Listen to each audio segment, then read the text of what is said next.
तो हम लोग बैठ गए और अब हमारी गाड़ी जाने वाली है ओरछा से झांसी। धन्वंतरि नामम ओम विश्वेदेव्यै स्वाहा इदं विश्वे।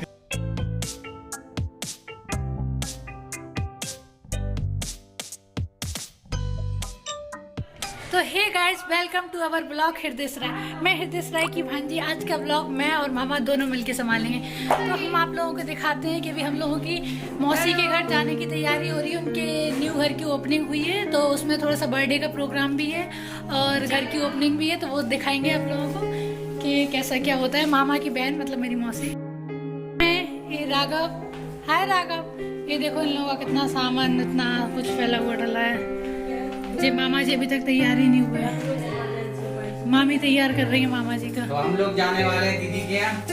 उनका जो काफी समय से वो सरप्राइज पैकेज उनका मकान लिया है उन्होंने, साथ ही हमारे आज छोटे भांजे का जन्मदिन है, वो हम हमारी प्यार और हम आपको लेके चलने वाले हैं आज झांसी।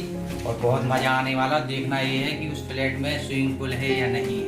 कुछ लोगों ने नहाया नहीं है, वो कह रहे हैं स्विमिंग पूल में ही नहाएंगे। तो आइए, मैं तो स्विमिंग पूल में ही नहाऊंगी। हमारे मामा जी काम करते हुए देखो, इतना पूरा काम वाम भी पूरे हर चीज में सबसे नंबर 1 रहते। कर्ज कर रही हूँ यहाँ पे। इतना बड़ा बैग मुझे दे दिया है। हम लोग फाइनली नीचे आ गए। और पता हम लोगों का आज का सस्पेंस ये है कि मौसी जी का जो घर है उसमें स्विमिंग पूल है या नहीं है। देखते हैं, पता चले। जी मामा जी, अब सामान लग रहा है। पहले से ऑलरेडी इतना सामान भरा पड़ा है इसके अंदर, अब कैसे एडजस्ट करेंगे।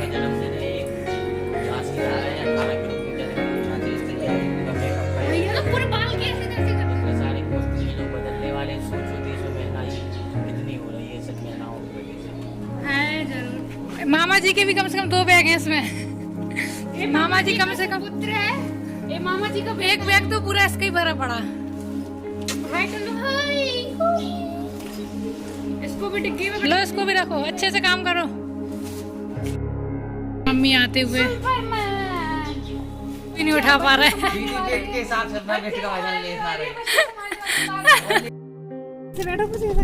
तो हम लोग बैठ गए और अब हमारी गाड़ी जाने वाली है ओरछा से झांसी।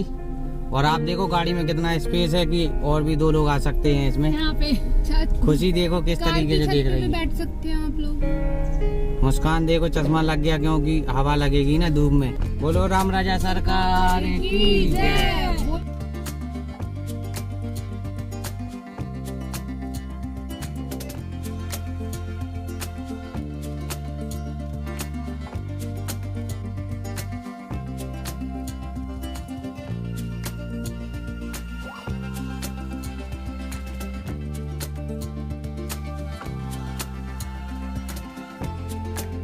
फाइनली हम लोग आ गए हैं द्वारका में।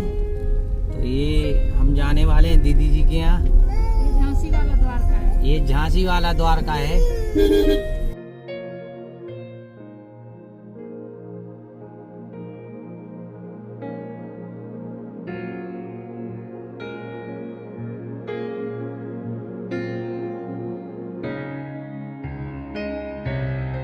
हम लोग आ गए हैं, सब लोग उतर रहे हैं। देखिए आप पीछे गाड़ी से।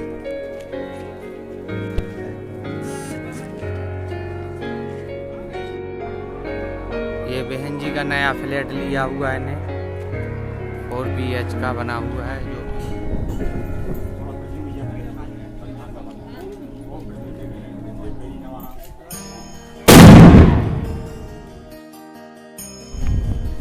ये देखो फोटोग्राफी हो रही है। ये हमें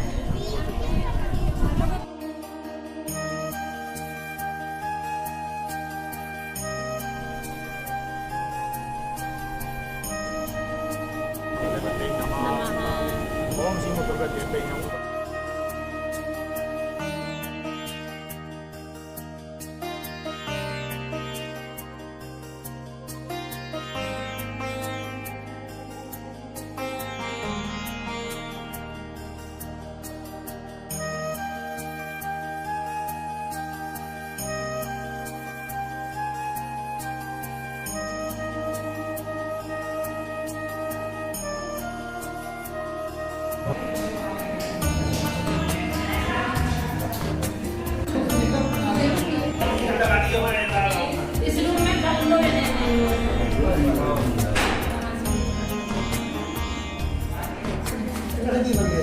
ओम शास्त्री ओम शास्त्री ओम शास्त्री ओम श्री महेश्वरी नमो नमः। ओम हरि ओम ह्यौ शांति रेखि ओम शांति हीरापा शांति रोखादया शांति बाणकतया शांति पृथ्वी शांति घुम शांति घम शांति शतुभुम श्यामा शांति रेधि यतो यथा समीहसे ततो नो अवय पुरुषन्ना गुरु प्रजा शांति या भवन्तो ओम श्री भगवते नमो नमः।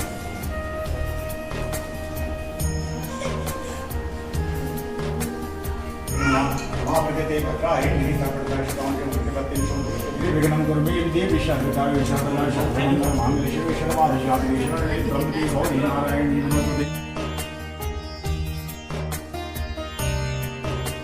भगवान सत्यनारायण उद्धव से संतुष्ट हुए और राजा चंद्रकेतु को सपने में दर्शन देकर कहा कि हे राजन, दोनों वैश्यों को प्रातः ही छोड़ दो और जो तुमने धन लिया है तो सब दे दो, नहीं तो तुम्हारा धनराज पुत्रादि सब नष्ट कर दूंगा। राजा से ऐसे वचन कहकर भगवान अंतर्ध्यान हुए। प्रातःकाल राजा चंद्रकेतु ने सभा में अपना स्वप्न सुनाया। फिर दोनों बड़े पुत्र को कैद से मुक्त करके सभा में बुलाया। दोनों ने आते ही राजा को नमस्कार किया। राजा मीठे वचनों से बोला, हे मानवश, ऐसा कठोर दुख प्राप्त हुआ है, कोई भाई विवाद नहीं। ऐसा कहकर राजा ने उनको नए वस्त्र आभूषण पहना तथा जितना धन लिया था उससे दूना धन देकर आधा के साथ विदा किया। दोनों वैश्य अपने घर को चल दिए। सत्यनारायण भगवान अध्याय प्रारंभ। भगवान शिव जी बोले, वैष्णव मंगलाचार करके यात्रा आरंभ की और अपने नगर को चला। उनके थोड़े दूर निकलने पर दंडी वेदधारी भगवान सत्यनारायण से पूछा कि हे साधु, तेरी नाम में क्या है? अभिमानी बड़ा घासते बोला कि हे दंडी, आप क्यों पूछते हो? का धन लेने की इच्छा है? मेरे नाम में तो बेलपाती आदि भर हुए हैं। भैंस का कठोर वचन सुनकर भगवान ने कहा, तुम्हारा वचन सत्य हो। दंडी ऐसा कहकर वहां से दूर चले गए और जाकर समुद्र के किनारे बैठ गए। दंडी के जाने पर वैष्णव नृत्य क्रिया करने के बाद नाव को ऊंची उड़े देकर जम्मा किया और नाव में बेलपाती आदि मूछे को झुंझुन करके पड़ा। फिर मूछा को अतल शोक प्रकट करने लगा। तब उसका दामाद बोला कि आप शोक ना करें, यह हमें दंडी की श्राप है, अतः हमें क्षण न चलना चाहिए, तभी हमारी मनोकामना पूर्ण होगी। दामाद के वचन सुनकर साधु गणी दंडी के पास पहुंचा और भक्ति भाव से नमस्कार करके बोला कि हे भगवान, आपकी माया से मोहित ब्रह्मादि दिया के रूप को नहीं जानते, तब मैं अज्ञानी की प्रकार जान सकता हूँ। आप प्रसन्न हुए, मैं समाप्त करूँ तो आपकी पूजा करूंगा, मेरी रक्षा करो, पहले के समान न हो, मैं धन भर दो। और उसके भक्ति वचन सुनकर भगवान प्रसन्न हुए और उसकी इच्छा अनुसार कर देकर ध्यान हुए। तब उन्होंने नाव पर आकर देखा कि नाव धन से परिपूर्ण है। फिर वह भगवान सत्यनारायण का पूजन का साथियों सहित अपने नगर को चला। जब नगर के निकट पहुंचा तो दूत को घर भेजा। दूत ने साधु के घर जाकर उसकी स्त्री को नमस्कार करके कहा कि साधु अपने दामाद से इस नगर के समीप आ गए हैं। ऐसे वचन सुनकर साधु की स्त्री बड़े हर्ष के साथ भगवान सत्यदेव का पूजन कर पुत्री से कहा कि मैं अपने पति के दर्शन को जाती हूँ, तू कार पूर्ण करके शीघ्र आना। माता के ऐसे वचन सुनकर कलावती प्रसाद को छोड़कर पति की पास गई। प्रसाद की अवज्ञा के कारण भगवान सत्यदेव रुष्ट हो गए। उसके पति को नाश हुआ है, पानी उड़ दिया। कलावती अपने पति को नाश देखकर रोती हुई धीरे करके गई। इस तरह नौकों में डूबा हुआ तथा कन्या को रोता हुआ देख साधु बुजुर्ग बोला कि हे प्रभु, मुझसे मेरे परिवार से जो भूल हो गई हो सो उसको क्षमा करो। उसके तीन वचन सुनकर भगवान सत्यदेव प्रसन्न हुए और आकाशवाणी में हे साधु, तेरी कन्या मेरे प्रसाद को छोड़ कर आई है, इसलिए तो इसका पति अदृश्य हुआ है। यदि वह गजा का प्रसाद खाकर लौटे तो उसका पति अवश्य बनेगा। ऐसी आकाशवाणी को सुनकर कलावती ने गजा का प्रसाद खाया और आकर अपने पति के दर्शन किए। तत्पश्चात साधु ने बंधु बांधव से भगवान सत्यदेव का विधि पूर्वक पूजन किया।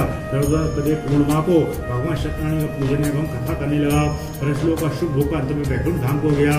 बोलो सत्यनारायण भगवान की। भगवान सूर्य बोले कि ऋषियों, मैं और आगे कथा क्या तो ध्यान सुनो। प्रजापालन में लिंग तुम ध्वज नाम का एक राजा था। उसने भी भगवान का प्रसाद त्याग का बहुत दुख पाया। एक समय वन में जाकर पशुओं को मारकर बड़ के पेड़ के नीचे आया। बांस ने ग्वालों को भक्ति भाव से भगवान सत्यनारायण का पूजन करते देखा। राजा देखकर भी अभी बान आ गया और ना ही नमस्कार किया। जब ग्वालों ने भगवान का प्रसाद उसके सामने रखा तो वह प्रसाद को त्याग कर अपनी सुंदर नगरी को चला गया।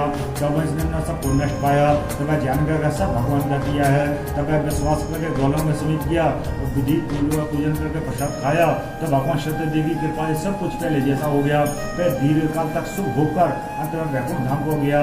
जो मनुष्य परम दुर्लभ व्रत को करता है भगवान की कृपा से उसे धन धाम की प्राप्ति होती है। तो दशम मनोरथ पूर्ण हो गए, अंत में वैकुंठ धाम को जाता है। जिन्होंने पहले समय में इस व्रत को किया है उसके दूसरी जन्म की कथा कहता हूँ। वृद्ध शतानंद ब्राह्मण ने सुदामा का जन्म लेकर मुझको प्राप्त हुआ। उल्कामुख नाम का राजा दशरथ को वैकुंठ प्राप्त हुआ। शादू नाम के वैश्य ने मूर्धजन का प्रपुत्र को आर्य शीत को मोक्ष प्राप्त किया। महाराज तुम ध्वज ने स्वयं भगवान की भक्ति कर मोक्ष प्राप्त किया। ओम सत्यनारायण भगवान की जय।